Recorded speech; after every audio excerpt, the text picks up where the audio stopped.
Bob Saget has died. Breaking news just into the CNN newsroom. Actor and comedian Bob Death Saget. of beloved actor and comedian Bob Saget tonight. How he was found in that hotel. He was their TV dad, Bob Saget, who for years played Danny Tanner on the hit show Full House, has died.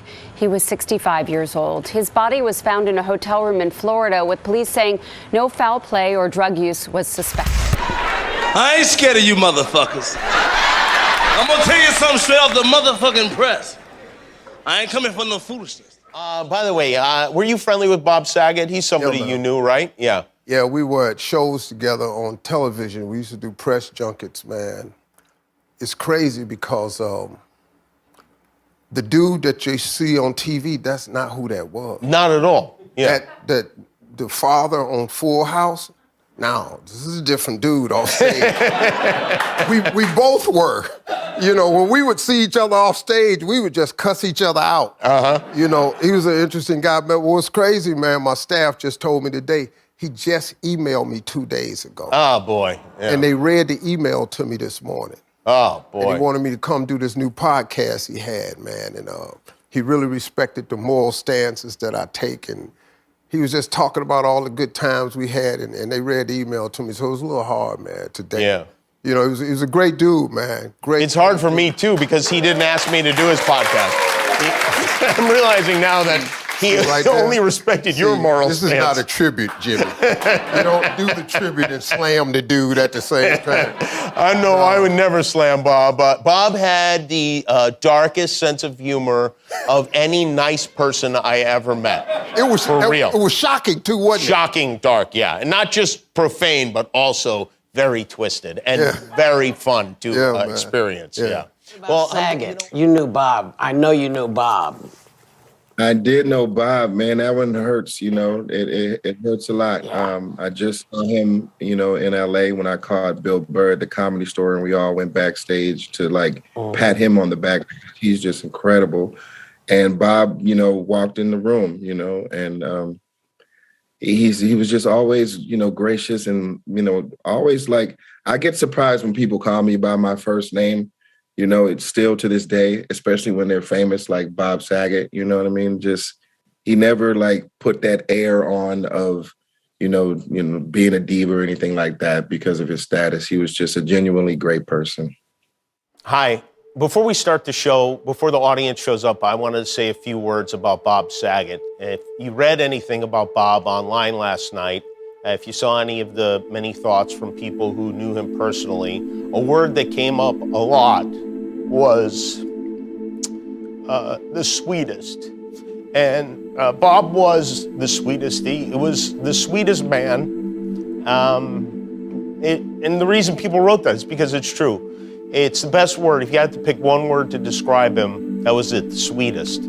I have so many wonderfully kind and supportive texts and emails, calls from Bob. He always had a compliment. He would write sometimes just to tell me he loved me, and I know he did that for many people. He was so funny, and I'm not talking about Full House or America's Funniest Home Videos or stand-up comedy or movies. I mean funny for real. Like when you walked into a party, you saw Bob and his wife Kelly in the corner, you go straight to them and stay for as long as you could, because he had something funny to say about everything and nothing bad to say about anyone. Never. If there were people he didn't like, he kept it to himself. He was, unlike me, he was a good person. Bob lost his sister, Andrea, to a brain aneurysm, and his sister, Gay, to a disease called scleroderma. It just so happened that Bob had been doing fundraisers to fight scleroderma 3 years before his sister got it. It's a rare disease, and it was a freak thing. And when Gay was diagnosed, Bob later joined the board of directors for the Scleroderma Research Foundation. He hosted and booked fundraisers every year up until last year. We did many of them together. He was very committed to finding a cure for this incurable disease that took his sister's life. And I know that if you want to remember him, there's nothing he would appreciate more than if you support SRF. You can go to their website and take a look at what they do there. So last night I was going through emails with Bob, and some of them were just funny, but some were very serious emails about life. And the well-being of our children and how hard it is to appreciate one of those without the other being just right. In one email, we're talking about our kids, and I have it here. He wrote,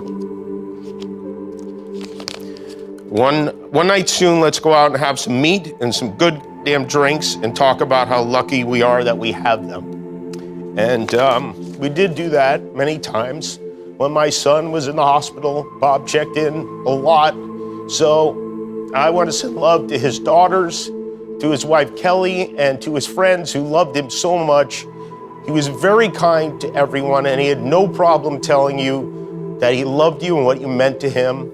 In 2017, after our mutual friend Don Rickles died, Bob and John Stamos, who were beyond friends, they were brothers. They are brothers. They were like this. And Bob was the tall one. He was the middle finger. Bob and John joined me on the show to eulogize Don, to tell stories about him and how much we were going to miss him. We never imagined that 4.5 years later, we'd be talking about, I'm sorry I taped this like 14 times and I just,